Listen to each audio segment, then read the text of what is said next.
the retention phase. Very important phase as well.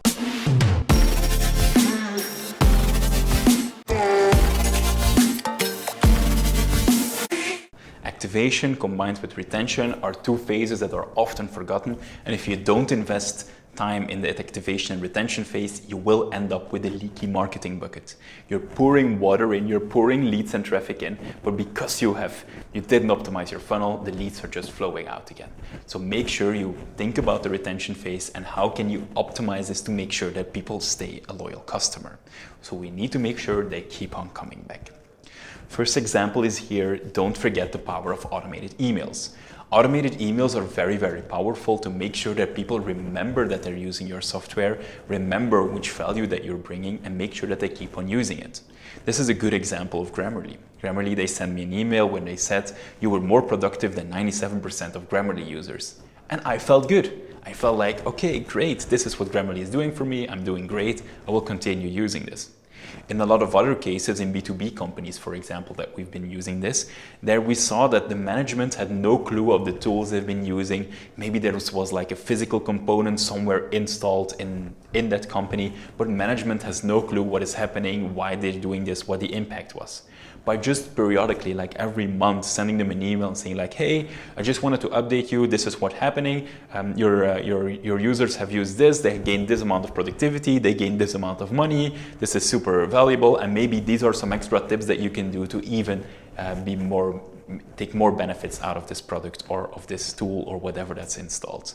And just by making sure that you keep on showing up, you make sure that you're top of mind and that they will keep on using it.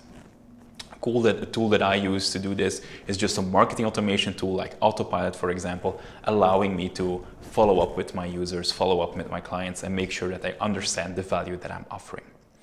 This is an example from an e-commerce store, again, an example from CreamyBox, where then if people bought the first box, they didn't solve the entire murder mystery. So they needed to buy box 2 and 3 as well. So we waited for 30 days after the first box. We then checked, did they actually do the purchase of the second box? If they didn't, we sent them an automated email. And then we mailed them and we told them the murderer of Martin is still running around, to trigger them to read the email and to buy the second box.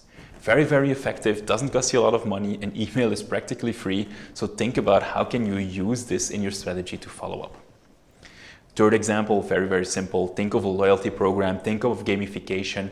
I've did pilots in companies where we did a pilot for that specific offer, specific software in a very big corporate, and we needed to make sure that people were actually using it and kept on using it.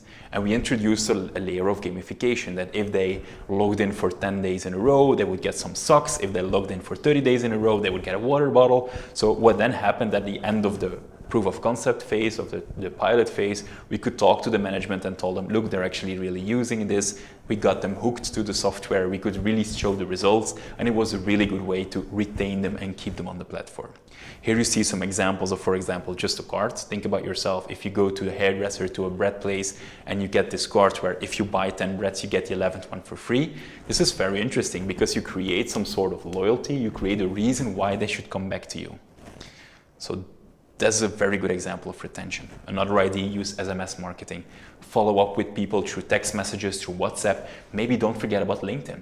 If you're in a B2B, why not use LinkedIn retention to congratulate them on the usage, maybe even invite them to client-only webinars. Use all these different channels to make sure that they keep on remembering you, and you keep on giving them value and bringing them back to your service. Good. This was the retention phase. I hope you're still with us, and we're going on to the next phase. See you in the next class.